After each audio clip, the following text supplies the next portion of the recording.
다양한 요소들을 우리는 대척하고 대적하는 것이지 하나님도 세상을 잘 사랑하셨습니다. 하나님이 세상을 이처럼 사랑하셨습니다. 그러니까 교회도 세상을 자꾸 포용하시려는 걸 하셔야 됩니다. 그럼 이분법적 사고를 갖고서 세상은 악한 것이고 나는 선한 것이고 자꾸 이렇게 생각하시면 육체는 더럽고 추악한 것이고 영혼은 깨끗한 것이고 이것은 기독교 사상이 아닙니다. 뭐 영이 따로 있고 혼이 따로 있고 육이 따로 있고 무슨 뭐 3분설, 2분설 이야기 하거든요. 그럼 한번 생각해 보세요. 영혼하고 육체하고 분리시켜서 이분법 이렇게 이야기하고 영혼, 육신 따라서 3분설 이렇게 이야기하는데 지금 여기 박영숙 집사님 영혼은 집에다 두고 오셨어요? 아니죠? 지금 영혼 있어요 현재? 가지고 다행이네요. 가지고 오셔서 이걸 어떻게 우리가 따로 이야기할 수가 있겠어요? 그죠? 따로 이야기할 수가 없는 거예요. 그런데 그러니까 자꾸 분리시키는 것은 이것은 그 동양적 사고 방식입니다. 플라톤도 어떤 이야기를 합니까? 플라톤도요. 우리 육신은 더럽고 취약한 것이기 때문에 이 육신으로부터 영혼이 거룩한 깨끗한 영혼이 빠져나가야 된다는 것입니다. 육신은 거룩한 깨끗한 영혼의 감옥소다 이렇게 이야기합니다. 이것이 그리스 사상입니다. 그럼 헬라 사상만 그렇게 가르칩니까? 동양의 신비주의도 그렇게 가르칩니다. 그래서 이제 고행을 하잖아요. 고행을 육체에 이런 고통을 가해야 영혼이 깨끗하다는 것입니다. 그렇지가 않습니다. 하나님은 우리 육신도 소중하게 육신이라는 것은 이 재성의 육신 말씀 드리는 게 아니고요. 우리 육체, 우리 몸 동안이요. 이거 거룩하고 깨끗하게 잘 건사하셔야 됩니다. 건강하게 잘 하셔야 되고요. 우리 마음, 정신세계도 그렇고 영혼도 그렇거든요. 그렇게 해서 구원받은 하나님의 자녀들은 예수님이 공중재림을 하셔도 괜찮고요. 아무 관계없습니다. 직장생활 열심히 성실하게 하세요. 그리고 우리 자식들도 막 승진하셔야 되고요. 돈도 이 땅에서 많이 버셔야 돼요. 그렇게 하셔서 권력의 자리에도 앉아 계셔야 되고요. 이렇게 자꾸 이렇게 세상을 타부시해가지고요. 이렇게 금욕적으로 빠지시면 곤란합니다. 자, 그럼 한번 또 생각해 봅시다. 불교의 교리의 윤회설을 잘 알고 계시잖아요. 전생이 있고 이생이 있고 다시 전생으로 윤회 다시 돌아간다는 것이죠. 그러니까 전생에서 죄를 많이 지은 사람은 이 땅에 여자로 태어나고 전생에서 죄를 덜 지은 사람은 남자로 태어나고 우리 박 지사님은 전생에서 얼마나 죄를 많이 지었길래 여자로 태어났을까? 이런 성차별이 어디가 있습니까? 무슨 전생이 어디가 있습니까? 다시 또 윤회에서 이생으로 돌아가고 또 이렇게 이제 전생에서 고양이로도 태어나고 개로도 태어나고 또 저와 함께 근무했던 스님들 이야기 들어보니까 고기도 잘 드시는데 개고기는 안 드시고 그래서 왜 안 드시냐고 그랬더니 그냥 말씀은 안 하시는데 개로 많이 인간하고 개하고 친하잖아요. 그러니까 저기 돌아가신 고모 할머니인지 모르잖아요. 그렇던데요. 그렇게 자꾸 이렇게 윤회라고 이야기합니다. 그럼 이제 플라톤은 어떤 이야기를 헬라처럼 어떻습니까? 이데아라는 어떤 가상의 세계에서 인간은 살고 있었다는 것입니다. 가상에서 살고 있다가 다시 이 땅에 와서 죽으면 다시 이데아의 세계로 돌아간다는 것입니다. 그래서요, 이 땅에서 우리가 알고 지각하고 느끼고 배우고 학습되는 모든 것들은 이데아의 세계에서 이미 배웠다는 것입니다. 이미 학습되고 경험되었다는 것입니다. 으아 하고 태어날 때 이게 다 잊어버렸대요. 잊어버려서 이제 잊어버린 걸 다시 기억을 되살리는 것, 이것이 바로 교육이다 이렇게 가르칩니다. 그래서 소위 소크라테스의 교육 철학이에요. 삼파술이거든요. 삼파술. 삼파가 뭐예요? 삼파가 본인이 애를 낳는 건 아니지 않습니까? 그러니까 애를 낳는데 도와주는 게 삼파잖아요. 그러니까 학교 선생님은 무슨 역할을 해야 되느냐? 삼파 역할을 하면 된다 이렇게 가르칩니다. 그럼 한번 생각해 보세요. 플라톤 이야기하고는 이데아 세계나 시타르트가 이야기하고 있는 이 소위 말해서 전생의 윤회설이나 어쩌면 그렇게 비슷합니다. 서로 이메일 주고받아서 그랬을까요? 아니면 영국 런던에서 함께 모여가지고 세미나에서 이렇게 하자고 결정을 했을까요? 그렇지 않아요.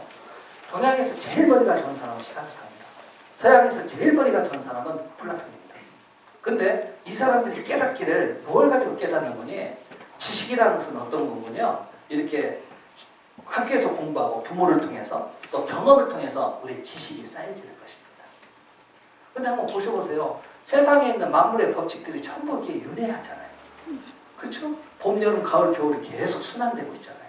또 아침, 낮, 저녁, 아침, 낮, 저녁 1년 365일이 계속 순환되잖아요. 아, 보니까 우리 인간의 삶도 그렇지 않느냐, 우리 인생도 그렇지 않나 이렇게 보았던 것입니다. 이것이 바로 피조된 인간의 생각의 소위 한계점이 바로 여기에 있습니다. 성경은 계시의 책입니다. 대체 천지를 창조하신 하나님께서 소위 말해서요, 인간이 죽어서 부활한다는 거, 하나님이 사람이 돼서 이 땅에 온다는 거, 이것은 인간의 머리 가지고는 상상할 수가 없는 겁니다. 그래서 성경은 하나님의 말씀인 것입니다. 우리가 역사를 보더라도요, 우리 하나님 어떤 하나님? 알파와 오메가가 되시는 하나님, 처음과 나중에 되시는 하나님이십니다. 역사가 일직선입니다. 일직선. 그런데 세상 역사 철학가는 이게 순환되고 반복된다고 이렇게 설명을 합니다. 역사를요. 왜냐하면 자연만물의 경험을 통해 그렇게 설명을 하고 있습니다. 성경의 역사는요, 분명합니다. 태초에 천지를 창조하신 하나님, 이 땅에 다시 아멘 주 예수여 어서 오시옵소서 주께서 재림하십니다. 자, 우리는 이 땅에서 살고 있는데, 이 땅에서 지금 살고 있는데 우리 주님이 언제 오실지 모릅니다. 그러나 너무 염려하지 마세요. 창세전의 예정 가운데 선택받은 하나님의 자녀들인데 어찌 우리 아버지가 나를 버려두고 가겠습니까? 그냥 설거지 하시다가 우리 예수님께서 오시면요, 주님 오셨습니다, 아멘 할렐루야 하고 가시면 됩니다. 복잡하게 생각할 거 하나도 없어요. 몇 월 며칠 몇 시에 올 것이냐 이거 뭐 따지지도 마세요. 괜히 그런 거예요. 우리가 그 성경은요, 그런 걸 가르쳐 주려고 우리에게 주신 책이 아닙니다.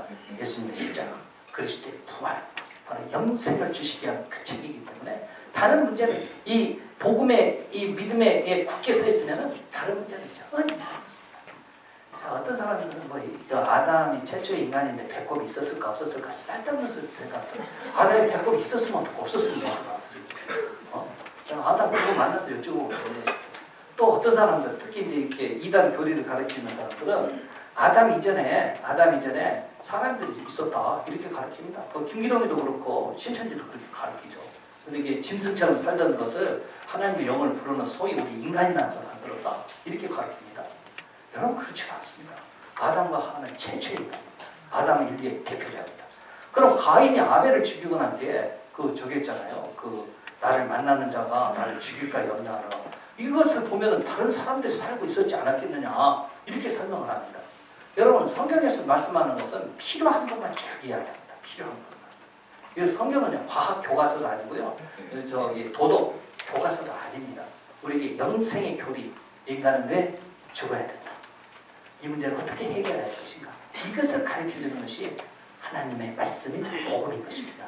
그래서요, 구원받은 우리 성도들은 주님이 이제 언제 재림하실지 별로 염려하지 마시고요, 믿음으로요 열심히 사세요. 열심히 하시고 마사지도 하시고요, 이쁘게도 꾸미시고요, 나이 드신 분들은요 건강하게 오래오래 사세요.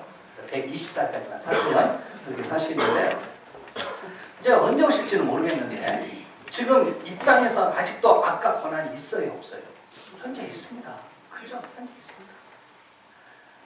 어쩌면 그렇게 인간들이 이렇게 힘들게 만드는지, 사람 때문에요 고통당하니까, 자식 새끼 때문에 그냥 속상할 때도 있고요, 아유 남편이랑 인간 때문에요 너무 우리 여자분들 남편은 너무 그러지 마세요. 나이 50 넘으니까요 비 맞은 낙엽이 돼야 되겠더라고요. 낙엽은 딱 붙어있으면 이제 떨어지지도 않잖아요. 딱 붙어있어요. 아유, 내 친구가 전화하길래 그래서 내 친구한테 그랬어요. 난 집사람이 전화하면은 난 일어나서 부동자서로 전화해. 청소. 이 친구 뭐랬는지 아세요? 자네는 간댕이도 뭔데 어떻게 일어나서 전화 받나? 난 무릎 꿇고 전화 받나? 그렇게 사셔야 돼요. 그렇게 사셔야 돼요. 나이가 드시는 것 자체가 우리에게는 고난이지 않습니까? 내 마음속에 일어나는 시기와 교만과 내가 신이 되려고 하는 욕망과, 그렇죠? 나 자신과의 싸움. 누구든지 나를 따르려거든 자기 십자가를 지고 나를 쫓을 것이라고 말씀하셨어요. 자기 십자가가 뭡니까? 이 말씀 드렸더니 돈 없는 거 자기 십자가, 주식 투자했는데 이거 깡통 찬 거 이게 십자가, 이런 거 아닙니다. 나 자신과의 싸움입니다. 나 자신과의 싸움. 왜 이렇게 말씀하시는가? 여기서 승리하셔야 여러분들이 행복합니다. 그 행복할 수가 있기 때문에 그렇습니다. 그래서요, 내부로 또 내 마음속에서 일어나든지 간에 우리는 악과 고난으로부터 지금 완전히 자유함을 누리는 것은 아닙니다. 그런데 걱정하지 마십시오. 세상에서 하나를 당하나 담대하라고 했습니다. 내가 세상을 어떻게 했다? 이겼다. 승리하셨다는 것입니다. 예수님의 십자가와 부활의 사건은요, 사탄의 세력을 완전히 짓밟아버렸습니다. 그것은 결정적인 사탄의 패배의 날 D-Day입니다. 이제 언제 승리합니까? 빅토리데이, 승리의 날 V-Day가 있습니다. 그것은 주께서 재림하시는 날입니다. 그럼 이걸 쉽게 설명드릴게요. D-Day라는 용어가 어디에서 나왔는군요. 2차 세계대전 당시에 노르만디 상륙작전 있죠? 노르만디 상륙작전. 이것이 독일군이 패배시키는 결정적인 날이었습니다. 그러니까 독일군도 그 노르만디의 해상작전, 상륙작전을 할 것인가 안 할 것인가 거기도 굉장히 작전 검토를 했었다고 그러더라고요. 우리 저 어렸을 때 존 에인이 나오는 사상 최대의 작전이라는 영화가 있었습니다. 젊으셔서 모르시는구나. 그 영화 있었는데 그게 이제 노르만디 상륙작전을 배경으로 하는 그 영화였는데 그때 결정적으로 독일을 패배하게 됩니다. 그러나 언제 전쟁은 끝납니까? 언제 전쟁이 끝납니까? 이미 히틀러는 에바 브라운이나 자기 부인하고 권총작전을 했잖아요. 자살하고 부하들이 가만히 있다가 밀어가지고 불로 태워버렸잖아요. 히물러라는 수상이 연합군 아이젠하워 그 장군 앞에 항복 사인을 했을 때 전쟁은 끝납니다. 그게 V-Day입니다. 자, 또 쉽게 설명드릴게요. 일본이 결정적으로 패배하게 된 계기가 있습니다. 어떤 사건이죠? 히로시마와 나가사키에 핵폭탄이 투하가 됩니다. 그렇다고 해서 전쟁이 끝나는 것입니다. 이제 태평양 그 미조리 함대 위에 메가더 장군 앞에 일본의 수상이 항복 문서에 사인했을 때 1945년 8월 15일 날 전쟁은 끝난 것입니다. 현재 우리는요 결정적인 D-Day를 지나서 마지막 V-Day를 기다리고 있는 저희들입니다. 이미 우리는 승리한 전쟁을 살고 있는 것입니다. 그렇기 때문에 걱정하지 말라는 것입니다. 담대하라 이 말입니다. 이 신앙생활을 소극적으로 하지 마십시오. 적 개념을 가지고 신앙생활 하셔야 됩니다. 그래서 항상 기뻐하고 쉬지 말고 기도하고 범사에 감사하고 이것이요 우리 마음속에 항상 무의식적으로 늘 새겨져 있으셔야 됩니다. 이렇게 하시려면 어떻게 해야 되는지 아세요? 늘 매일 큐티 하시고요. 말씀 안에서 하시고 그 말씀 앞에 순종하면서 사세요. 이게 될 건지 안 될 건지 그냥 의심하지 마시고요.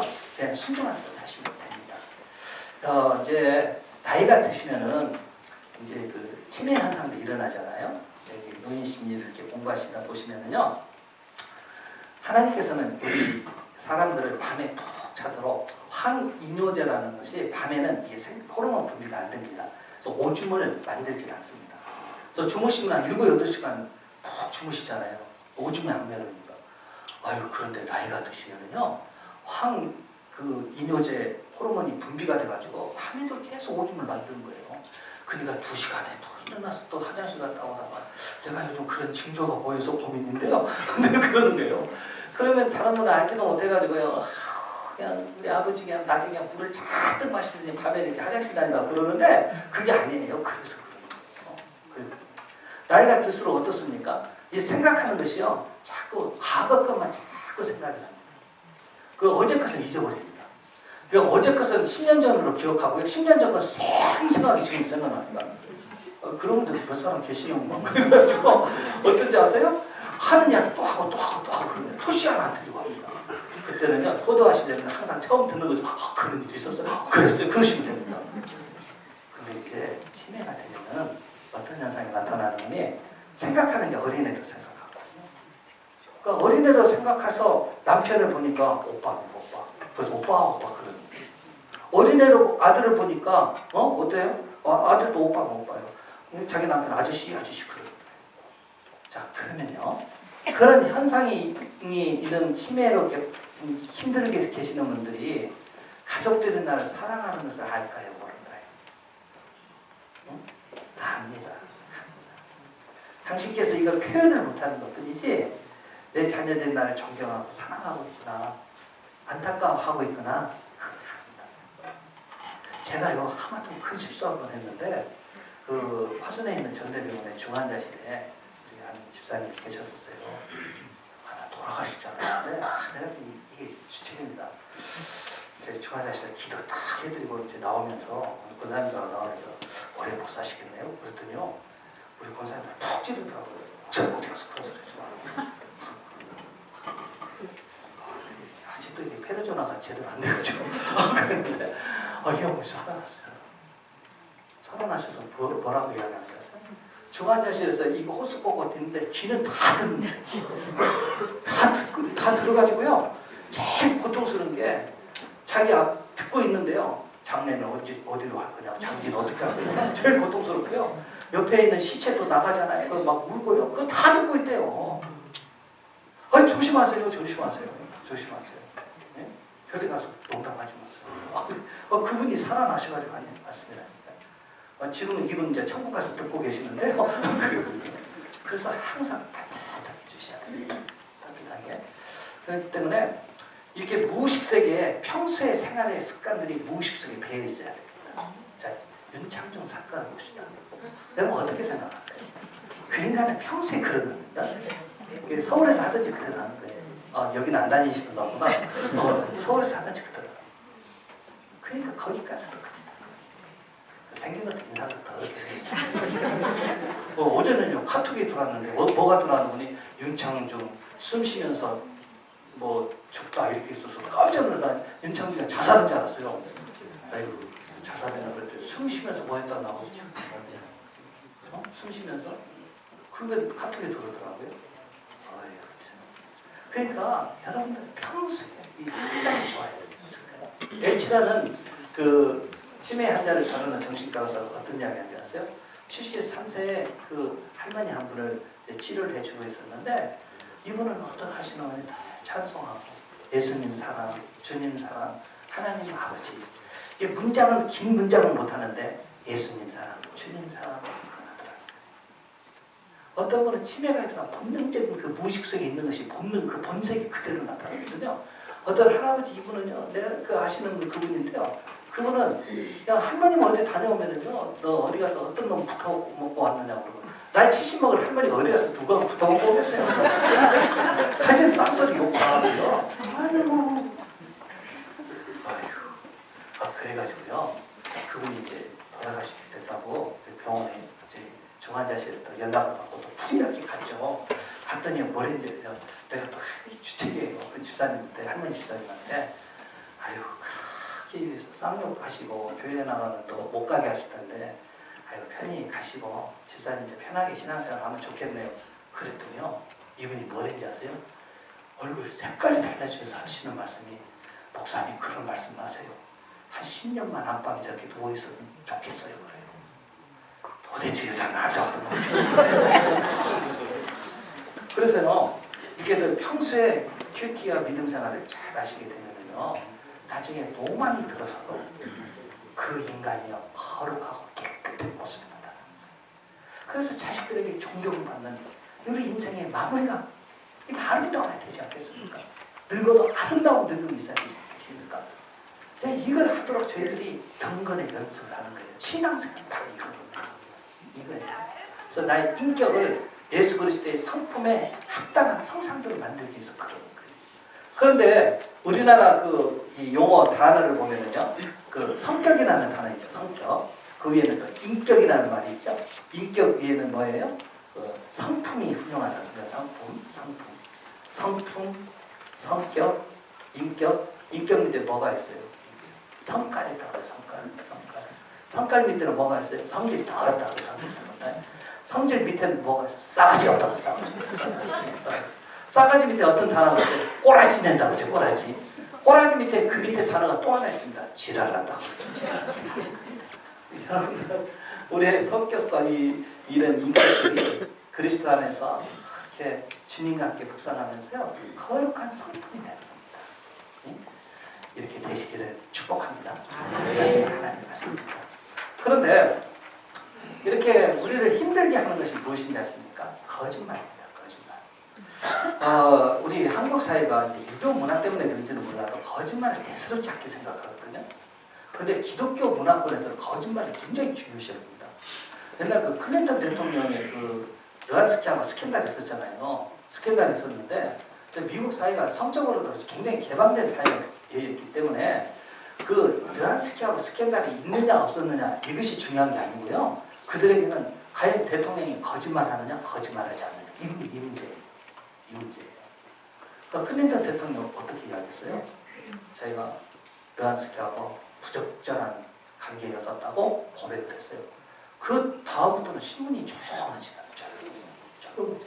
물론 이제 그날 저녁에 힐러리여서 한바탕 싸워가지고 그 다음에 이제 반창고 붙이고 나오고 그랬지만 그 클린턴 대통령이 그 자서전을 보니까 자기 딸 하나밖에 없는 애동딸이 그 일로 인해서 그 고통당하는 것을 볼 때 자기 아버지로서 가슴이 아프다고 그랬거든요. 그래서 우리 한국 사회도 정직한 사회가 돼야 돼요. 이런 일들을 누가 먼저 해줘야 되겠어요? 청년들이 해야 돼요. 그런데 이렇게 불안과 두려움이 많고요. 이렇게 안정이 되지 않을 때는 이런 거짓말 유언벼가 엄청난 비극적인 사건을 만듭니다. 제가 영화를 한번 보여드리겠습니다. 이 내용이 어떤 내용인지 아시겠죠? 세 사람만 마음이 하나가 되면요 33톤의 객차로 움직이는 겁니다. 세 사람이 마음과 뜻을 같이 하는 것이 굉장히 어렵습니다. 저는 특히 그 북한에서 간첩들을 보내잖아요. 그럼 세 사람을 묶어서 보낸대요. 둘은 의견을 같이 할 수 있는데 한 사람이 끼어들면 그 의견이 같을 수가 없다. 그러니까 여기서 피택 장로님, 권사님, 안수 집사님으로 우리 수업받고 있잖아요. 벌써 90명이 교육받고 있는데 90명이 뜻을 같이 하면은 우리 광주가 뒤집어집니다. 광주가 뒤집어집니다. 저는 이제 생산지는 정읍이고 재배지는 이제 서울이고 출하지가 이제 광주가 돼서 서울인데 이런저런 광주 와서 오니까요. 참 복잡하더라고요. 교통질서, 담배꽁초 아무데나 버리고. 여러분 아시잖아요. 일본 같은 데 가서 얼마나 징그러워요. 광주가 이렇게 늘 이렇게 피해의식에 젖어서 살면 안 됩니다. 우리 자식들에게 새로운 광주를 유산으로 물려줘야 됩니다. 제가 생각할 때 광주 시내 교회가 1,500교회거든요. 1,500교회가 그 동네만 청소해도요. 광주가 반짝반짝 빛이 나는 것입니다. 교회 주변만 청소해야 돼요. 근데 이상한 일입니다.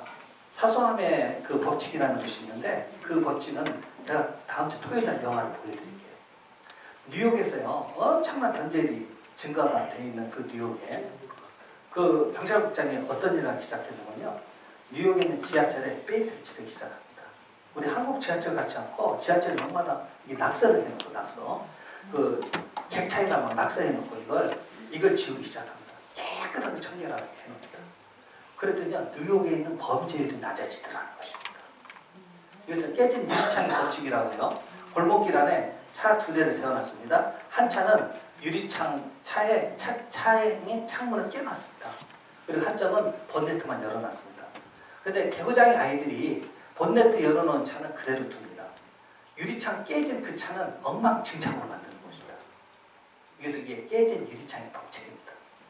그래서 우리 믿음의 성도님들 이제는 우리 사회를 포용하고 사회를 변화시키고 사회에 하나님의 나라를 만드는 일들을 여러분과 저가 함께 하셔야 됩니다. 그래서 이 광주를 하나님의 나라로 만들어가야 될 것입니다. 그럼 이렇게 서로 마음과 뜻을 공감하고 함께 했으면 좋겠는데 이게 안 되는 이유가 있습니다. 뭐 때문에 그런지 아십니까? 성격이 다 다르기 때문에 그렇습니다. 어쩌면 내 뱃속에서 난 내 새끼인데도 어쩌면 그렇게 다릅니까? 어쩌면 다릅니까? 기독교는 공동체의 종교입니다. 하나님께서는요 에덴 동산에 그 작은 공동체를 만들어 주셨고요. 가정 공동체를요.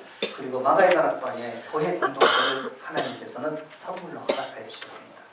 불교 같은 경우는요. 나 홀로 가서 열심히 하면 됩니다. 이것은 개인 종교입니다. 모든 연을, 내통, 관계를 다 끊어야 되니까요. 근데 기독교는 공동체의 종교입니다. 그래서 교회는 3가지 관계를 중요시하게 됩니다. 하나님과 나의 관계, 지금까지 설명드렸습니다. 예수 그리스도 십자가의 피는 하나님과 나 사이를 화해의 관계로 만들어 주셨고 새로운 피조물로 만들어 주셨습니다. 이제는 나 자신과의 관계를 함께 나누셔야 됩니다. 여기 계시는 피택자 여러분들 나 자신을 사랑하십시오. 우리는 사랑받고 태어난 사람이고 사랑을 나눠주기 위해서 이 땅에 태어나신 분들입니다. 나 자신을 학대하지 마십시오. 나를 사랑하십시오. 나는 천하보다 더 귀한 존재들입니다. 여러분들은 왕입니다. 내가 드리는 기도는 왕의 기도입니다. 내가 드리는 헌금은 왕의 헌금을 드리고 있는 것입니다. 우리는 왕들입니다. 그럼 나 자신에 대해서 이런 긍정적인 자존감이 높으셔야 됩니다. 그 다음에는 이런 자존감이, 건강한 자존감을 갖고 있는 사람이 나와 함께하는 부부의 관계, 성도의 관계, 직장과의 관계, 사업체, 사회활동에서 맺어지는 모든 인간관계가 원만하게 된다는 것입니다. 지금은 그 네트워크 시대라고 하잖아요. 네트워크. 그물망처럼 연결된 시대에 살고 있거든요. 그래서 우리 자식들도요, 좋은 성격을 만들도록 만들어주셔야 됩니다. 여러분, 지금은 직장이든지 어디든지요, 인간관계를 잘 맺는 사람을 선호합니다. 또 이런 사람들이 잘 됩니다. 이런 분들이 성공하죠. 지금은 나 혼자 잘해서 성공하는 시대는 지났습니다. 함께 도와주는 분들이 계셔야 된다는 것입니다. 자, 그렇게 하려면 어떻게 해야 될까요? 여러분들, 내가 성품을 잘 만들어 나가셔야 됩니다. 인간은 변화될 수 있을까요? 변화될 수 없을까요? 사람은 변화될 수 있다는 것입니다. 믿음을 가지십시오. 믿음을. 변화된 사람들의 이야기가 성경에 나와 있는 인물들이지 않습니까? 야곱이 이스라엘로, 사울이 바울로, 시몬이 베드로로 변화된 사람들의 이야기지 않습니까? 여러분과 저도요, 변화돼서 이 자리에 앉아 있는 거 아니겠습니까? 이런 건 감동을 변화 앞으로 되도록 하셔요.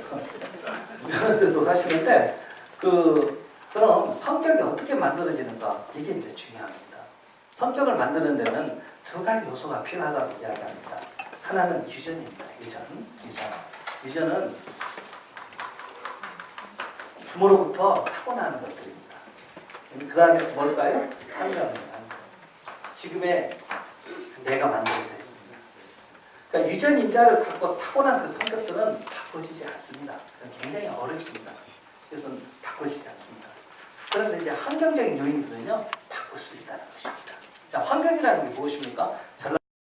전라도에서 쌍지 복흥에서 걷는가, 아편에서 걷는가, 임자도에서 걷는가, 경상도에서 자랐는가, 서울에서 자랐는가, 평모스라에서 자랐는가, 술 취한 아버지 밑에 터지면서 자랐는가, 아니면 고아원에서 걷는가, 이게 참 다 이 영향력이 끼쳐지는 것들입니다.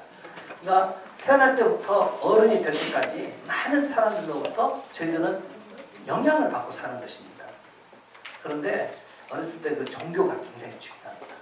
종교가요, 부모님이 늘 정치를 하는 집은 이렇게 박사가 됐어도 정치를 합니다. 부모한테 배운 게 그거니까요. 그래서 이 종교가 굉장히 중요하고요. 또 그보다 더 중요한 것은 무엇일까요? 엄마가 아기를 어떻게 키웠는가, 이게 중요합니다. 엄마가 아기를 어떻게 키웠는가. 이제 대상관계 이론 같은 데서 이제 연구를 해보시면은요, 대상관계라는 게 무엇이군요. 아기라는 대상이 엄마와 어떤 관계로 애가 자랐느냐, 이것을 연구하는 학문입니다. 그러니까 심리학자들은 왜 저 사람이 사이코패스, 반사회적 행동을 하는 것인가, 왜 저 사람은 알코올 중독자가 되는 것인가, 왜 저 사람은 성도착증 환자가 되는 것인가, 이것을 이제 연구를 해보는 겁니다. 어떤 사람은 아주 그냥 고집 센 사람들 있잖아요. 왜 저 사람이 앞뒤가 꽉 막히고 이렇게 고집만 쓸까, 이걸 이제 연구를 하는 겁니다. 연구를. 그렇게 연구를 해보니까 엄마라는 대상의 아기를 어떻게 키웠는가, 이게 굉장히 중요하다는 것입니다. 이미 아기 다 키웠으니까 이제 할아버지 할머니들 되시면은 손자를 이렇게 한번 키워보십시오. 키워보시는데요. 아기가 태어나서 엄마 뱃속에서 10달 동안 크잖아요. 그죠? 엄마 뱃속에서 아기가 소리를 들을까요? 안 들을까요? 소리 다 듣죠? 얘기 나오셔서 아시는 거예요. 이쪽은 대답을 못 하잖아요. 그죠? 자, 냄새를 맡을 수 있을까요? 못 맡을까요? 다 냄새 압니다. 냄새 압니다. 갓 태어나서 칭얼대면은 엄마 양수를 찍어서 이렇게 코에 냄새를 맡도록 하면은 얘가 평안해진다는 겁니다. 애기 젖 먹일 때 어느 쪽부터 안아서 젖을 먹이죠? 오른쪽에 왼쪽에? 오른쪽이면 손안 먹어요. 그분은 심장이 오른쪽에 있는 분은 오른쪽이다. 왼쪽에서 안고 젖을 먹이는 이유가 어디 있을까요? 엄마의 심장의 고동 소리를 듣도록 애가 참 평안해지죠. 엄마 뱃속에서요, 보고 듣고 감각적인 거 참 많아요. 전부 거기서 10달 동안 학습이 되어지는 겁니다. 학습. 태어나서 이제 2달까지는, 태어나서 2달까지는 자폐기라고 해요. 자폐기. 자폐기라는 것은 무슨 뜻이군요. 탯줄을 끊고서 이제 출산은 됐는데 아직 정신 세계는 엄마 뱃속에 있는 걸로 착각하고 있다는 겁니다. 자, 우리 아기 낳아서 한 2달 100일 때까지 거의 20시간 잠을 자잖아요. 그죠? 잠을 잡니다. 젖 먹고 자고 젖 먹고 자고 그렇잖아요. 근데 아기가 아직 분화가 안 돼가지고요. 엄마 뱃속에 있는 걸로 착각하고 있는 것입니다. 그래서요. 아기가 태어나면은 하얀 종이와 같다는 것입니다. 정신 세계가. 이것을 엄마가 그림을 그려준다는 것입니다. 그래서요. 우리 육체도 이렇게 발달돼 나가잖아요. 이것을 디벨롭먼트라는 단어를 쓰는데, 자, 이걸 한번 설명을 한번 해봅시다. 아기가 이렇게 누워 있잖아요. 누워 있다가 갓 태어난 아기가요. 근데 이 아기가 어느 날 갑자기 막 용을 쓰기 시작합니다. 얼굴이 빨개지면서 힘을 쓰죠. 한 이틀 하더니 탁 어떻습니까? 뒤집어 엎죠. 뒤집어. 어떻게 개모들만 앉아있나? 그냥 이것저것도 모르고 키웠죠. 여기가 이제 고개를 이렇게 딱 들기 시작하다가 뒤집어 엎죠. 뒤집어 엎다가 어떻게 하죠? 자, 배로 내배 보지 마시고 배로 키다가 이제 무릎으로 키다가요. 앉다가 잡고 일어서죠. 잡고 일었을 때는 아이의 이 마음의 세계에서는요 하늘과 땅만큼 차이가 있답니다. 그리고 한 발짝 두 발짝 걷기 시작합니다. 그럼 막 할아버지 할머니 막 신동났다고 막 박수를 치고 막 동네가 시끄럽죠. 동네가 할머니는 더 유달리 더 그렇죠. 그렇게 아이들도 신체가 이렇게 단계별로 발달해 간다는 것입니다. 그런데 배로 키던 애가 갑자기 일어나가지고 엄마 할래냐 이런 애가 없습니다. 이런 애가 없습니다. 그러니까 개인차가 있어도 이렇게 단계별로 커간다는 것입니다. 정신세계로 정신세계. 근데 정신세계에서 이렇게 아이가 이제 성숙해 나갈 때 그때 엄마 역할을 잘해줘야 되는데 두 가지를 잘해줘야 됩니다. 한 가지는 뭘 잘해줘야 될까요? 풍부한 먹을 것을 줘야 됩니다. 먹을 것을 주고요. 그 다음에는 사랑을 제공해줘야 된다는 것입니다. 근데 먹을 것을 줄 때는 가능하면 할 수 있으면 아닙니다. 머스트입니다. 모유를 먹이라고 합니다. 모유. 그러니까 엄마의 정서와 엄마의 모든 영양 공급이 애기에게 전부 전달해 나가는 것이죠. 애기한테. 그런데 요즘 몸매 관리한다고요. 소 전 먹이잖아요. 소. 그러면 소 성격을 닮아가지고요. 3살만 돼도 어째 그렇게 말을 안 듣는지 모릅니다. 옛날에 모유를 먹일 때는 7살 때 말을 안 들어서 미운 7살 됐죠. 지금은 소 성격 닮아가지고 들이받으니까 이 집은 미운 3살, 7살 때려치기 7살 어떻게 말을 안 듣냐. 그렇다고 그러거든요. 어떤 엄마는 운동선수 만들려고 인도에서 코끼리 젖을 수입해다가 먹였대요. 그랬더니 IQ가 코끼리 IQ가 됐더라고요. 이건 그냥 농담을 한 말이에요. 농담을 한 말이에요. 그런데 그렇게 먹을 것을 풍부하게 주고요. 스킨십 하잖아요. 스킨십 만져주고 어루만져주고요. 이렇게 해서 아기 목욕도 시켜주고 기저귀도 갈아주고 엄마의 부드러운 손길로 만져주고 또 향기로운 냄새가 나는 엄마 품속에서요. 이 아이가 얼마나 마음이 행복할까요? 얼마나 안정감을 찾을까요? 그래서 자식은 하나님 주신 기업이고 태의 열매는 하나님 주신 상급이라고 그랬잖아요. 기업이라는 말은 숙제라는 말입니다. 하나님은 여자분들에게 주신 최고의 특권, 최고의 의무, 최고의 행복과 여자만이 누릴 수 있는 최고의 그 기쁨 말입니다. 이것은 남자가 할 수 없는 여자만이 누리는 행복이었습니다. 그게 뭔지 아십니까? 애 낳아서 키우는 겁니다. 애 낳아서 키우는 겁니다. 그것도 좀 자세히 설명을 드릴게요. 그 여자는요, 남자를 엄마 앞에서 낳잖아요. 낳아서 이제는 엄마에서 30살, 35살 다른 여자한테 인수인계 하기 전까지는 엄마라는 여자 밑에서 크잖아요. 그죠? 이 남자가 그렇잖아요. 남자가. 그래가지고 이제 여자 하나 만나서 아내라는 여자 앞에서 허덕허덕 살다가 나중에는 여자 품속에서 죽는 게 남자의 일생입니다. 왜 하나님께서 여자분들을 오래 살도록 만드지 아세요? 평균 여자분들이 5년은 더 사시거든요. 5년은 더 사시는 이유가 네 뱃속에서 났으니까 네 품속에서 천국 보내라 그 말이거든요. 그래도 전혀 감동을 안 하시네요. 이게 남자의 일생이에요. 남자라는 건 그래요. 여자분들은 애 껴안고요 젖을 먹이잖아요. 그러면 아기가 젖을 쪽쪽쪽쪽 빨 때 이건 짜지도 않고 달지도 않고 싱겁지도 않고요. 뜨겁지도 않고 차갑지도 않고요. 적당한데 적당한 맛에 그냥 쏙쏙쏙 들으면 아기가 얼마나 기분이 좋겠습니까? 얼마나 행복하겠습니까?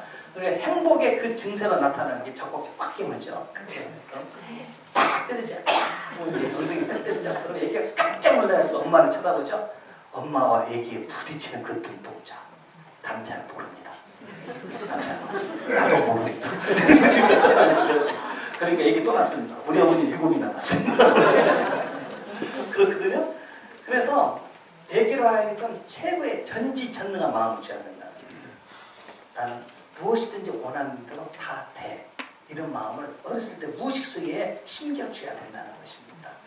그래서요, 애기한테 스킨십을 해야 되네, 스킨십. 근데 짐승들도 새끼 나면 다 혀로 핥아주잖아요. 핥아줘요. 그런데 이제 심리학자들이 연구를 합니다. 왜 할머니들이 할아버지보다 더 오래 살까? 그 이유는 손 운동을 많이 하기 때문에 그렇습니다. 손 운동을. 나이가 드셔서도 설거지도 하시고 걸레 빨아서 이렇게 청소도 하시고 손녀 이렇게 머리도 이렇게 따주고 그러잖아요. 그렇게 해서 손놀림을 많이 한다는 거예요. 근데 영감님들은 그럴 일이 없잖아요. 별로. 그렇죠? 그럴 일 없으니까. 그냥 나이 드시면 설거지도 좀 하시고 그러셔야 돼요. 그러셔야 돼요. 이쪽으로 전혀 그런데 할머니가 안 계시는 할아버지가 오래 사시는 걸 모르죠. 숨겨놓은 할머니 있는지. 하여튼 그렇다는 것입니다. 그래서요, 이렇게 먹을 것과 사랑의 그 아름다움이 함께 들을 때 이 아이가 안정감을 갖습니다. 안정감. 그런데 돈 몇 푼 벌겠다고요. 그 얘기 이제 친정 엄마한테 맡기고 가잖아요. 그런데 할머니가 이 온도를 못 맞추는 거예요. 어느 때는 뜨거운 게 들어왔다가 쪽팔린 것들 차가운 게 들어왔다가 어느 때는 싱겁게 들어왔다가 그래서 기저귀도 가려는 게 까칠까칠한 손으로 그냥 가려줬다가 또 그냥 보면 그냥 늙은 냄새 나는 얘기가 뭐 혼란이 일어나는 거예요. 혼란이 일어나가지고 정서가 불안해져요. 그래서 얘기가 적어도 1살, 2살까지는 철저하게 그 자기 엄마가 그 얘기를 관리를 해야 좋다. 관리를. 근데 나는 직장생활 때문에 도저히 하기가 어렵다 싶으면은 누가 좋은 거냐? 할머니가 제일 좋습니다. 할머니는 그 따뜻한 사랑으로 아이를 키우잖아요. 그렇지 않으면 이제 그 전문 이렇게 공부를 하신 분들이 아기를 관리하도록 하는 게 좋다. 그렇게 보면은요, 2가지가 마음의 세계에 만들어지게 됩니다. 하나는 믿음입니다. 믿음. 신뢰감이 만들어집니다. 신뢰감이라는 게 무엇이냐면요, 이 기본적인 신뢰감입니다. 이 베이스가 깔린다는 이 말입니다.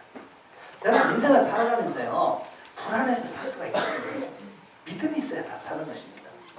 아니 의부증, 의처증을 한번 생각해 보십시오. 근데 불안장애, 불안해서 허덕이는 분들은요, 라면에서 벌레 나왔다고 하면 어떡해요? 라면 아예 사 먹지도 않잖아요. 그분이 사 먹는 라면을 아무렇지도 않는데도 그 불안해서 라면을 못 사 먹거든요. 이런 분들이 남자분 같으면 이발소에 가서 어떻게 면도 하라고 몸을 맡길 수가 있겠어요? 아니 부인이 해준 그 음식을 갖다 독약이 안 들었나 늘 검사하면서 먹어야 될까요? 그러니까 기본적인 믿음이 있어야 돼요. 인생을 살아가는 가장 중요한 믿음의 이 기초를 누가 만들어주느냐? 애기 때 엄마가 무의식적으로 만들어요. 여기서 수천 번, 수만 번씩 그 일을 하잖아요. 젖 먹이고 목욕시켜주고 수천만 번을 하잖아요. 이것이 저절로 만들어진다 이 말입니다. 안정감입니다. 안정감이라는 게 무엇인 거냐? 이거 생각하시면 됩니다. 이제 마나슬로라는 어떤 큰 산을 정복하는 등산객들이요, 그 산을 향해서 갈 때 뭐부터 합니까? 베이스 캠프를 만듭니다. 이 베이스 캠프는 어떤 역할을 하는 거냐? 갑자기 이제 눈사태가 일어난다. 날씨가 갑자기 나빠졌다. 그럼 하산을 해서 베이스 캠프로 들어갑니다. 베이스 캠프는 아주 안전한 기지입니다. 어렸을 때 그 마음속에 안전 기지를 만들어주는 겁니다. 누가? 엄마 아빠를 통해서. 그러니까 부부가 사이가 좋아야 돼요. 원치 하지 않은 얘기를 낳습니다. 아니 작년에 그런 일이 있었잖아요. 여고 3학년 아이 가출해가지고요. 지금 임신해서 그냥 피시 나가지고 화장실에다 집을 던져버리고요. 이거 짐승 못한 데서 일어나지 않습니까? 그러니까는 참 이게 참 문제입니다. 그래서 애들로 하여금 건강한 만들어 주어야 평생을 살아가면서 건강한 정신세계를 가질 수 있다는 것입니다. 그래서 아이들은 방어 기제가 되어 있지 않기 때문에 우리 어른들은 누가 공격을 하면 어떻습니까? 치꼬라지가 주제에 말해 나한테 잘해. 하면서 우리는 방어 기제를 사용해서 그 막아버리잖아요. 아이들은 어떻습니까? 아이들은 전혀 그렇지 않습니다. 스펀지에 물 빨아들이듯이 엄마 아빠 말 한마디에 그냥 그대로 하는 행동 그 손길 하나가 그대로 다 빨아들입니다. 그래서 이 가정이 든든해야 되거든요. 가정이. 이제 이렇게 보면은요. 이렇게 그 유명한 스포츠맨들도 보면 그 아빠를 찾지는 않습니다. 엄마를 그렇게 찾더라고요. 엄마를. 전에 베이징 올림픽에서 금메달 땄던 그 이용대라는 배드민턴 선수 있죠? 파스나이요. 생긴 것도 잘생겼대. 그때 그 베이징 금메달 그때 말입니다. 카메라로 결승할 때 카메라로 TV 카메라로 딱 대니까 그 카메라 렌즈를 향해서 이용대가 뭐 했는지 아세요? 잉크하면서 얘기했습니다. 그날 이용대 홈페이지에 100만 명이 들어왔습니다. 100만. 그 사이트에. 별로 놀라지도 않아요. 홈페이지도 없으시나요? 100만 명. 100만. 그 기자들이 물었어요. 이거 누구에게 보낸 사인이냐? 여자친구한테 보낸 거냐? 그랬더니 얘 썩은 놈 뭐랬는지 아세요? 우리 엄마한테 보낸 사인. 이 전부 엄마밖에 모르잖아요. 엄마. 남자들은 불쌍해요. 천국 가서 하나님한테 보상 받읍시다. 그래서 이 자식 잘 키워나가는 거 이거 중요한데 어떻게 잘 키워나가야 되느냐? 다른 거 없습니다. 성격을 좋은 성격으로 만들어줘야 됩니다. 좋은 성격으로 만들어지는 것이 무엇이냐면요. 어렸을 때부터 사랑을 많이 받고 자라요. 풍성한 넉넉한 사랑을 받고 자라야 나중에 어른이 돼서도요. 어떻습니까? 넉넉한 마음으로 사람을 이해하고요. 제가 이제 상담학을 이제 가르치고 있는데요. 상담에 가르치는 주제가 이겁니다. 인간을 이해하자는 것입니다. 왜 저 인간이 저럴까? 왜 저 사람 나를 이렇게 트집을 잡고 힘들게 할까? 사람을 이해를 하자는 것입니다. 제가 다음 주에 제가 하고 있는 프로그램 전단지를 좀 나눠드릴 테니까 이제 오셔서 공부 좀 하셔요. 극동방송 93.1kHz 상무 시청 앞에 있는 광주 극동방송 거기서 제가 강의를 하고 있거든요. 오늘도 3시간 하고 이쪽으로 왔어요. 와서 들어보면 참 재밌습니다. 인간을 좀 이해하자는 것입니다. 그래서 그럼 인간을 이해하자는 것은 어떡할까요? 다른 사람의 그 성격을 한번 이해를 해보자는 겁니다. 나누어드린 팜플렛의 첫 번째를 한번 보십시오. 첫 번째를 보시면은 어떤 성격이 나옵니까? 편집적 성격이 나옵니다. 편집적 성격이 나오는데 편집이 뭡니까? 의심을 많이 하는 것입니다. 의심을 많이 하는 것입니다. 보시면은요. 1번 보시면은 자기 속마음을 철저히 숨기고 싸움만 거는 성격이다. 2번 매사에 의심하며 동료들을 적으로 보는 경향이 강하다. 자기 안전을 위해 편가르기를 잘한다. 낮은 자존감으로 열등감으로 자신을 가치없는 인간으로 본다. 오해도 잘하고 화를 잘 내는 편이다. 남들이 자기를 무시하고 내 권리가 상실될 거라는 두려움이 강하다. 당해온 사이를 이간질시키고 내 편과 착편을 하는. 잘 한번 보셔보세요. 이 편집적 성격은 이게 성격이 다 나쁜 건 아닙니다. 편집이라는 것은 의심을 하는 거거든요. 근데 뭔가 이렇게 의심하는 성격을 갖고 있는 분들이 그런 분들을 통해서 과학이 발전하고요. 또 뭐 수사반장, 뭐 또 마약 단속범 이런 사람들은 이게 도둑놈 잡고 하는 데는 의심하는 그런 성격이 있어야 이 잡는 거죠. 우리 여기 계시는 분들 도둑놈 잡으면 찾겠어요? 다 사람들이 착해가지고 인간상 좋으셔가지고요. 그래서 원래 타고날 때부터 유전적으로 편집적 성격의 기질들은 좋은 겁니다. 그런데 편집 직접 문제입니다. 증이라는 것은 무엇입니까? 남에게 상처를 주는 거예요. 아픔을 주는 거예요. 여러분 정신병이 왜 무서운지 아십니까? 내가 몸이 아프면은 내가 병원에 가서 진단받고 치료받으면 됩니다. 근데 정신병은 자기는 안 아프다는 것입니다. 그런데 그 가족들이 힘듭니다. 힘듭니다. 그래서 정신병이 무서운 겁니다. 오만한 사회관계를 갖지도 인간관계를 맺지 못하고요. 그래서 정신병이 무서운 거죠. 편집 진짜 문제입니다. 자, 이런 분들은 어렸을 때부터 상처가 많은 사람입니다. 그래서 남의 이야기를 믿지를 못합니다. 자, 예를 들어서요. 회사 부장이 편집직적 성격을 갖고 있다고 합시다. 차량을 고치고요. 영수증 첨부해서 이제 보고를 했습니다. 그래서 지출해달라고 보냈습니다. 그럼 편집증적 성격을 갖고 있는 부장은 어떤지 아십니까? 카센터로 전화 확인해 봅니다. 이거 맞느냐 틀리냐 가려움 수정 아니냐고요. 속 터지죠. 교회 안에서도요 이런 분들이 계시면 평가되기를 합니다. 평가되기를. 어떻게 하는지 아세요? 저 사람 내 편이 될까 안 될까 이거부터 생각합니다. 똑똑하고 뭐하고 이런 거 생각하지 않습니다. 우리 교회에서 참 봉사 잘하고 섬기기를 잘하겠다. 참 필요한 자원이야. 이거 생각하지 않습니다. 네 편이냐 내 편이냐 이렇게 생각합니다. 그러니까 이런 분들이 교회에서요 큰 자리를 갖고 계시면 그것도 무슨 권세라고 내 마음에 안 맞는 사람은요 이간질에서 쫓아내요. 조심하십니다. 여기 계시는 여러분들 그래도 우리 교회의 중진들이지 않습니까? 되게 교회를 떠나시는 분들은요 목사님 설교가 은혜가 안 돼서 떠나는 분들 계십니까? 거의 없습니다. 거의 없습니다. 우리 박 집사님 지난주에 목사님 설교 제목이 뭐예요? 모르죠? 괜찮아요. 나도 몰라. 나도 무슨 설교 했는지도 모르니까. 그 성도님들은요 교회 오셔서 설교 시간이구나 종교 행사의 이 순서구나 그 서론 한 5, 6분 듣다 보시면은요 뭐 다 알잖아요. 나사라 이야기 나오면 이제 뽕나무 이야기하면 다 나오는 것이고요. 여기 계시는 분들 신앙생활 20, 30년 했었겠으면 짝이면 짝이죠. 벌써 뭐 다 알죠. 이번 주에 성령 강림주일이니까 뻔한 설교 아니겠어요? 그러니까 한 3, 4번 듣고 있다가 머릿속으로 리모컨으로 조정하자. 동으로 갔다 서로 갔다 롯데 백화점으로 갔다 내일 또 동창 만나서 뭐 해야 되겠다고 찜질방 가서 미역국이라도 한 그릇 먹어야 되겠다 그러고요. 오만가지 생각하다가 목사님 있습니까? 아멘! 아멘! 아멘! 축도 끝나고 일어나면 다 잊어버려요. 그래도 괜찮아요. 앉아있어서 들으면은요 주무셔도 괜찮아요. 주무셔도. 여호와는 그 사랑하시는 자에게 잠을 주시는도다 그랬습니다. 군대 복귀 해보니까요 교회를 병사들이 많이 나옵니다. 여기 31사단은 한 달에 2번씩 내일 또 150명 세대씩 가는데요 많이 나옵니다. 그래서 절간에 갔다 온 친구한테 물었어요. 어떻게 넌 지난주에 절에 갔다 오더니 어떻게 교회 왔냐고 했더니 아이고 절에 갔더니 목탁 소리 시끄러워서 잠 못 잤다. 성당에 가면 얘 교회로 왔냐고 그랬더니 1시간 미사 드리는데 7번에 일어났다 했다. 일어났다. 교회 오니까 40분 더 끈하게 잠잘 수 있어요. 교회에서 주무셔도 괜찮아요. 나이 드신 분들은 앉으면 졸거든요. 왠지 아세요? 막상 자려고 주무시려고 누워있으면 잠이 안 옵니다. 한 10번씩 됩니다.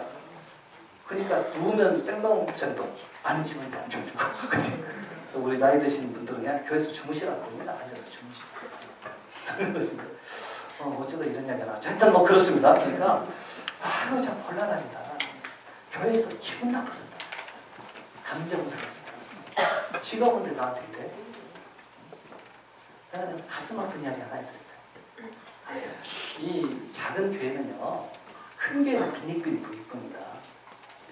여러 가지 문화 혜택도 좋고 프로그램이 좋은 데를 다 찾아다니잖아요. 한 분이 특히 이제 전도를 해서 한 분이 아주머니가 교회를 나오셨어요. 그런데 이제 그 식당에서 이렇게 식판에다 이렇게 반찬을 가지고 가서 자기 자리에 아무데나 가서 앉아서 드시잖아요.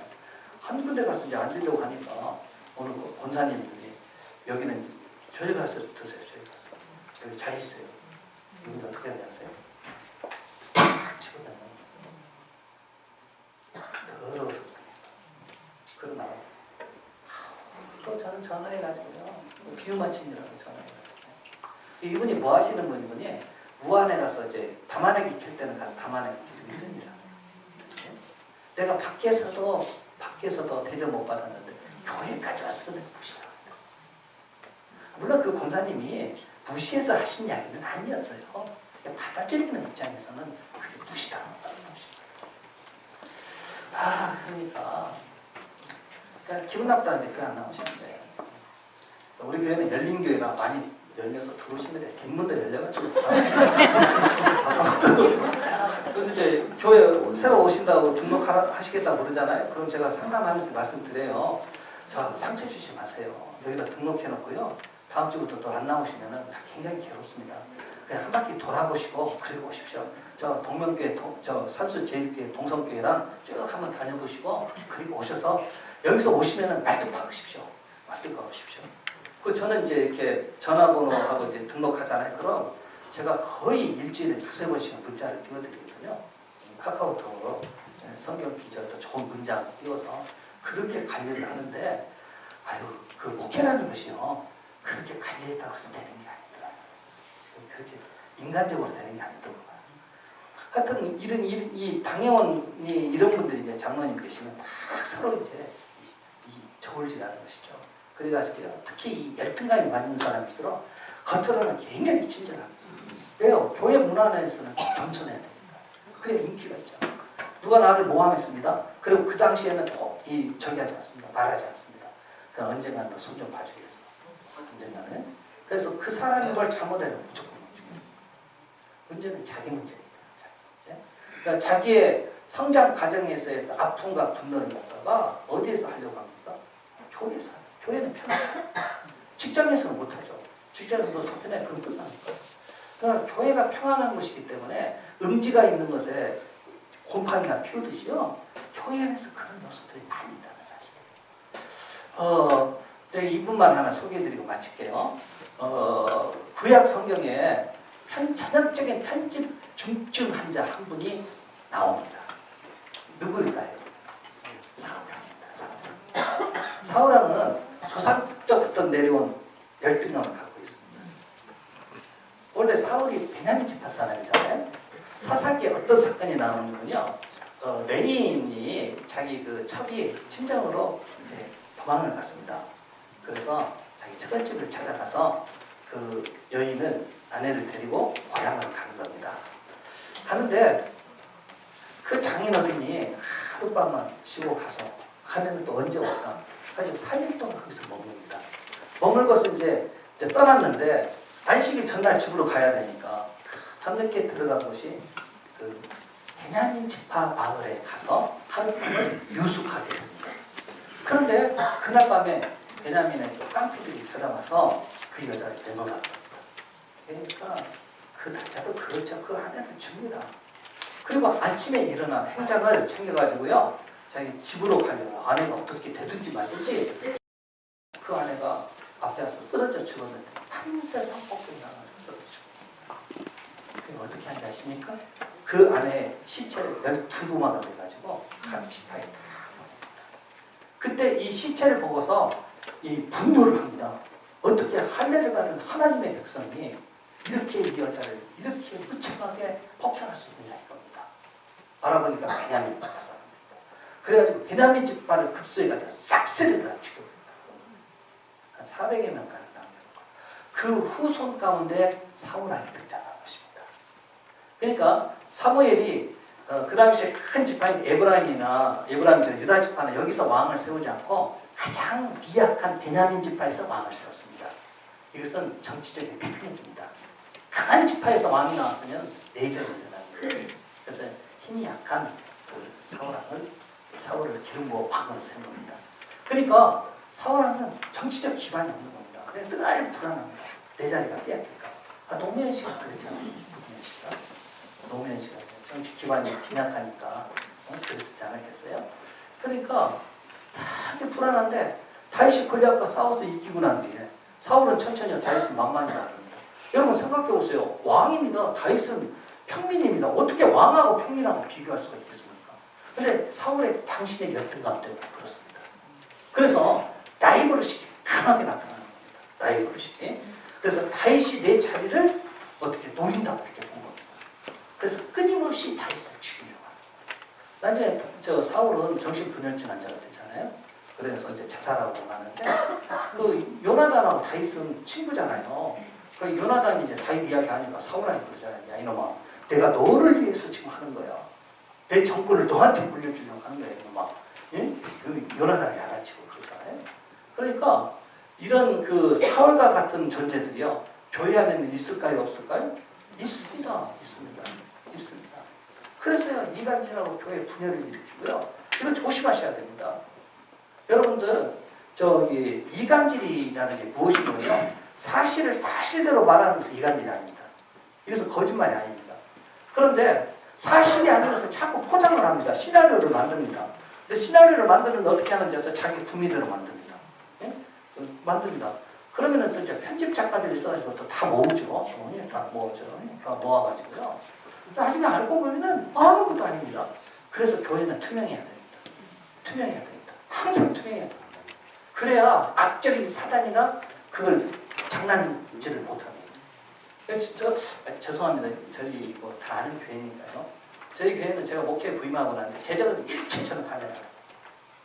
우리 장로님들은 내 목회에 전혀 관여 안 합니다. 목회는 목사님이 해야 될 몫이죠. 우리는 제작만 관여합니다. 저는 좀 나중에 보고만 받습니다. 보고만 받고 우리는 뭐 얼마나 시간 편한지 모릅니다. 제가 우리 교회 안에서 이사도라거든요. 이사도라고 뭔지 아세요? 24시간 돌아다녀요. 우리 장로님들도 다 내놓은 사람이에요. 근데 장로님들은 웃으면서 그랬어요. 장로님, 제가 배운 게 많은데 짜루한 교회에 앉아있기 너무 아깝지 않아요? 그래서 한마디씩 웃고 끝났습니다. 난 정말 저는요 하루를 48시간 사는 것처럼 뛰고 있습니다.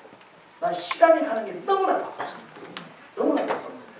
이것도 죄송한 이야기지만 또 교만함이고 자랑함이 아니고 저는 1년 365일 감기 걸려서 새벽기도 한 번 나가본 적이 없습니다. 감기도 안 걸리면 어떻게 이 인생은요. 감기도 제가 일주일에 내 강의 듣는 학생들이 약 300명 되거든요.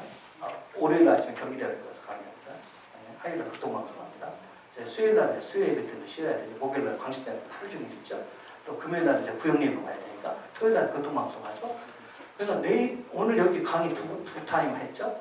내일 또 오전 오후 됐죠. 또 세례식 해야 되죠. 또 오늘 교회 가서 또 헌신 예배 해줘야 되죠.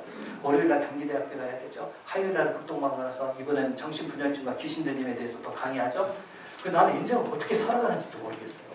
그러니까 이사도라 24시간. 그러니까 서로 믿고 신뢰해야 됩니다. 여러분. 믿음이 있는 곳에서는요. 어떤 악한 것도 장난치지 못합니다. 믿으려면 어떻게 해야 됩니까? 투명해야 됩니다. 재정도 투명해야 되고 우리 인격의 삶이 투명해야 됩니다. 절대로 거짓말해서 안 됩니다.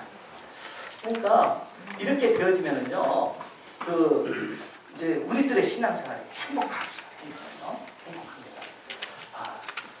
편집증 성격 조심하셔야 됩니다. 혹시라도요. 의처증 있고요. 의부증 발생하시는 것을 내가 한 번 상담할 때 그 이야기를 하더라고요. 자기 고등학교 동창회하고 같은 아파트에서 숲교육을 주신다는데 같은 아파트에서 같이 지내고 있는데 그 동창회가 와서 그러더래요. 야, 네 남편 아침에 출근하는 거 뒷모습 보니까 바람기가 보이더라고. 뭐하러 쓸데없는 그런 소리 합니까? 그러면 마음에 안정감이 있는 사람은 야, 네 남편이나 단속 잘해. 그러고 맙니다. 근데 이 사람은 편집적 성격을 갖고 있는 그러니까 그럴 리가 없다고 해놓고서도 밤에 자려고 하면 그 말이 그냥 피해. 틀리는 거예요. 나하고 상담하면서 한 이야기라니까요. 그렇다고 여자분들은 남편이 바람 피울까 안 피울까를 여러 가지 형태로 나타납니다. 지가 가면 어디가? 아주 교만한 사람이죠. 또 만약에 추적해서 사실은 어떻게 될까? 내가 비참해지지 않을까? 이렇게 생각해서 추적도 못합니다. 그래서 어떻게 하는지 아세요? 휴대폰 있던 옛날 폴더 휴대폰에 문자 혹시 누가 주고받았나 또 깨가 나서 그것을 열어보니까 오빠 얘 와요 전화해주세요. 이건 할머니한테도 가는 스팸 문자입니다. 그거 흘리고 싶어요. 왠지 아십니까?